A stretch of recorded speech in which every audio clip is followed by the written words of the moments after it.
kaidah yang kedua, segala yang datang dari Allah itu tidak mungkin buruk.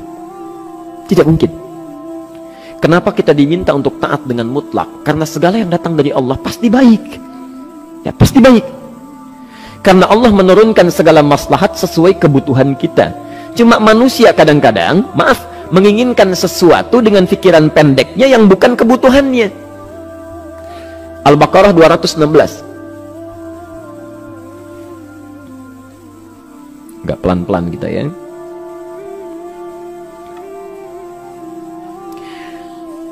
Bapak Ibu kalau diminta milih, pilih motor, pilih mobil.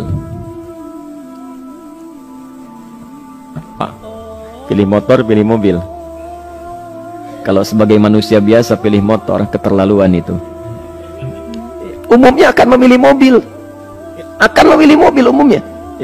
Tapi kadang-kadang kita menginginkan sesuatu yang tinggi, menurut Allah itu bukan kebutuhan kamu. Kebutuhan kamu itu motor. Keperluan kamu motor. Kalau kamu punya mobil, sulit nantinya. Gangnya sempit, mesti bikin garasi, anggaran bertambah, dipikirin juga. Capek. Sudah, motor saja, terbebas dari banyak kemacetan. Mampu diurai, tidak banyak difikirkan. Pelan-pelan. Turun ayat, kutiba alaikumul qitalu wa huwa kurhul lakum. Ya. Diwajibkan atas kalian berperang. Dulu orang diminta jihad gelisah. Ya. Gelisah. Nah, kalau ada perintah Allah yang melahirkan kegelisahan, ini maknanya. Ya, tidak harus dalam konteks jihad yang fisik ya. Jihad melawan hawa nafsu kita, jihad melawan pikiran kita, jihad melawan prasangka buruk kita. Kadang-kadang ada keinginan kita yang kita inginkan menurut Allah itu belum baik untuk kita. Nah, sifat manusia ketika diberikan oleh Allah keputusan yang terbaik, kadang-kadang ada sifat dalam hatinya gejolak, belum bisa menerima ya. Ada gejolak di hatinya. Dalam keadaan demikian kata Quran, kutiba alaikumul qital. Kalau Anda merasakan sesuatu sedang ada gejolak di jiwa, sulit menerima ketetapan Allah, maka perangi perasaan-perasaan buruk itu. Wa huwa kurhul lakum, walaupun itu sulit. Walaupun itu sulit. Jangan berprasangka buruk dulu pada Allah. Ayat yang indahnya, perhatikan kalimatnya. Asa an takrahu syai'an fa huwa khairul lakum. Boleh jadi Anda tidak menyukai sesuatu, di balik itu ada kebaikan-kebaikan besar yang Allah sedang rencanakan. Karena pikiran kita pendek, maunya sekarang saja. Tapi subhanallah, Allah sangat panjang, tidak ada batasnya. Allah memberikan maslahat sampai kamu meninggal, ini maslahatnya. Kamu berpikir sekarang saja. Wa asa an tuhibbu syai'an wa huwa syarrul lakum. Sedangkan boleh jadi di balik yang kita sukai ada keburukan yang sedang menunggu kita di depan ini, kamu tidak tahu. Ya. Apa logikanya? Wallahu ya'lamu, Allah tahu masa depan yang akan terjadi menimpa kita, wa antum la ta'lamun, sedangkan kalian tidak bisa membaca masa depan ya.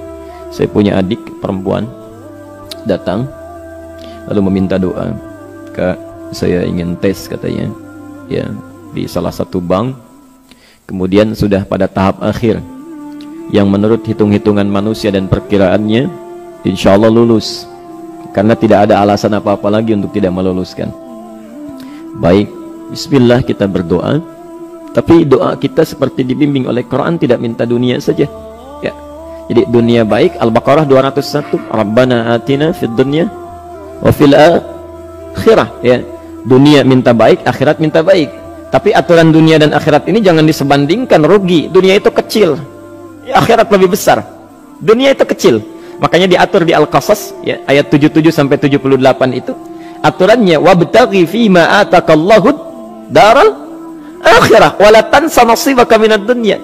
Minta seluas-luasnya akhirat, tapi dunia jangan berlebihan ya. Sekedar mencukupi kebutuhan kita saja ya. Pakaian, Bapak Ibu sekalian ya, kita beli pakaian sesuai kebutuhan saja, jangan berlebihan ya. Cukup ketika kita akan sholat layak, indah dalam pandangan Allah. Ketika kita akan bermuamalah bagus, tidak mengecewakan orang lain, sudah. Maka waktu selebihnya ketika kita mencari sesuai kebutuhan, waktu selebihnya bisa digunakan untuk memperbanyak ibadah. Tidak banyak energi terbuang, uang juga terbuang, tenaga juga terbuang. Bayangkan kalau keinginannya macam-macam. Wah, ingin baju terbaru, ingin tasnya Hermes, mereknya dari Paris, sekarang juga mesti dibeli. Wah, uangnya sudah 400 juta keluar, tenaga mesti keluar, beli tiketnya macam-macam dan sebagainya. Habis waktu untuk mengejar dunia, ibadah tertinggalkan. Di rumusnya dunia itu secukupnya saja. Nah, Yang paling menarik, kita doakan supaya Allah memberikan kebaikan dunia dan akhiratnya yang paling utama. Maka datanglah dengan lesu mengatakan, saya tidak lulus katanya. Kenapa? Saya bilang, saya tidak tahu, saya sudah berusaha. Tapi konon kabarnya, saingan saya adalah anak salah satu pejabat. Masya Allah. Saya bilang, kamu jangan bersedih. Kamu menginginkan sesuatu dengan pikiran pendek, Allah pasti memberikan yang terbaik yang tidak terlukiskan nanti. Subhanallah, pekan beberapa hari setelah itu, muncul berita, ternyata dia diterima di bank syariah. Ya, dia menginginkan sesuatu yang diinginkan, Allah menginginkan lebih dari apa yang dia harapkan. Dikasih bank syariah, di situ terjaga, meningkat keagamaannya, terjaga hijabnya, segalanya, dan disitulah kemudian diarahkan untuk menemukan jodohnya. Masya Allah. Dia berpikir saat itu Allah merencanakan masa depannya. Ya, jadi apa yang Allah sudah rencanakan pasti baik, Pak, Bu. Jadi tadi dari salat subuh yang pertama kali ingin disampaikan adalah, coba dilihat sampai subuh ini, adakah aturan Allah dan Rasulnya yang sampai subuh ini pernah kita langgar, pernah kita ragukan. Barangkali itu yang membuat kehidupan kita sulit. Ya. Allah, Rasul membuat aturan. Dan ada 4 tipikal orang, ya, 4 tipikal orang bila dihubungkan dengan aturan yang Allah dan Rasul sudah buat itu. 1, ada yang ikut aturan. Maka orang seperti ini kata Quran, yuridullahu bikumul yusra wala yuridu bikumul usra. Al-Baqarah 185. Allah menginginkan kemudahan, tidak menghendaki kesulitan dalam hidupmu.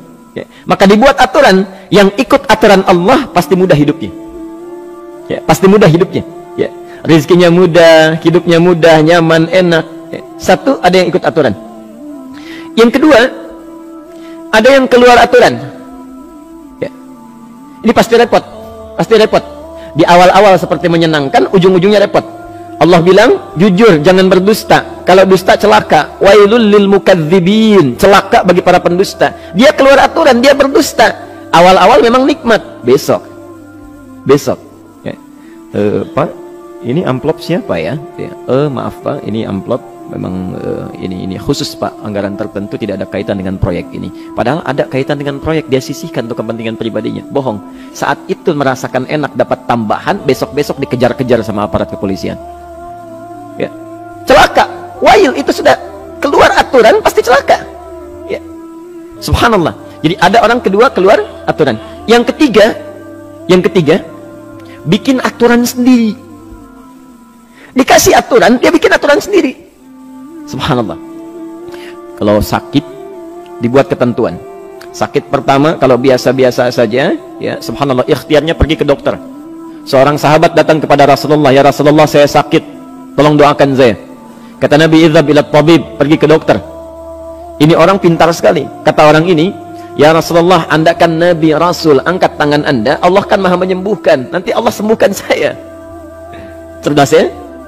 Tapi subhanallah, Nabi harus lebih cerdas, dapat bimbingan dari wahyu. Pergilah ke dokter, karena kesembuhan yang telah Allah tetapkan dititipkan di tangan para dokter. Masya Allah, pergi ke dokter. Ya. Itu rumus pertama. Nanti kalau dokter sudah pada hand up, ya, angkat tangan, tidak mampu menyembuhkan, itu tandanya Allah ingin langsung menyembuhkan tanpa turut campur makhluk yang ada. Maka kaidahnya akan berubah nanti, ya, dari kaidah biasa kepada kaidah Al-Anbiya ayat 83 sampai 84. Itu aturan yang menyembuhkan langsung dari Allah Subhanahu wa taala. Tapi kalau Anda sakit, perginya ke dokter. Ya. Cuma ada manusia bikin aturan sendiri. Sakit, pergi ke dukun. Ya. Dukun nggak bisa, pergi ke paranormal. Dirinya pun sudah nggak normal. Makanya disebut paranormal, karena nggak normal. Ya. Tapi didatangi juga gitu, bikin aturan sendiri. Karena itu jadi lebih sulit hidupnya. Ya. Doa, minta pada Allah, kan sederhana. Ya. Doa nggak bayar, nggak ada macam-macam, masya Allah, gampang sebetulnya. Ada kekeringan sekarang kan, banyak kekeringan ya, banyak kekeringan. Dikasih rumus, subhanallah, dikasih rumus yang tidak perlu pakai biaya, meluangkan waktu, itu pun berpahala juga. Dunianya dapat, akhiratnya melimpah. Ya. Dikasihlah salat istisqa, masya Allah, tinggal minta, memohon kepada Allah. Salat, mengangkat tangan, mohon pada Allah, subhanallah. Manusia tidak bikin aturan sendiri. Digarami saja. Orang garamin sayur, dia garamin awan. Cari biaya miliaran, terbang pakai pesawat. Kalau Allah tidak berkehendak, ya sudah. Ya. Ayo silahkan, berapa biaya yang mau kamu kumpulkan, tenaga yang kamu kumpulkan, silahkan aja. Ya. Yang ini hujan, bikin kering lagi di sana. Sana hujan, bikin kering lagi di sana. Mau sampai kapan? Ya. Dikasih yang gratis, tinggal muncul. Cuma manusia bikin aturan sendiri, ya susah hidupnya. Itu yang ketiga. Yang keempat, ada orang nggak mau diatur. Allah bikin aturan, dia nggak mau diatur. Ya, Masya Allah. Ini yang luar biasa. Inilah yang fasik. Fasik itu keluar dari aturan, menyimpang, tidak mau diatur dia. Ya, tidak mau diatur. Karena itu Bapak Ibu sekalian, dari ayat yang pertama ini, ya, mari kita evaluasi sampai dengan hari ini subuh. Dari ayatnya memang sederhana, singkat, padat, cuma satu ayat. Tapi meminta kita untuk melihat, sudahkah sampai hari ini taat pada Allah dan Rasulnya? Yang kedua, ketaatan kita apakah selalu ragu atau sudah melahirkan keyakinan yang paripurna? Ya. Yang ketiga, pelajari aturan-aturan Allah terkait kehidupan kita. Aturan sholat, aturan muamalah, ya, aturan beraktivitas, aturan berumah tangga. Pelajari itu supaya mendapatkan kemudahan.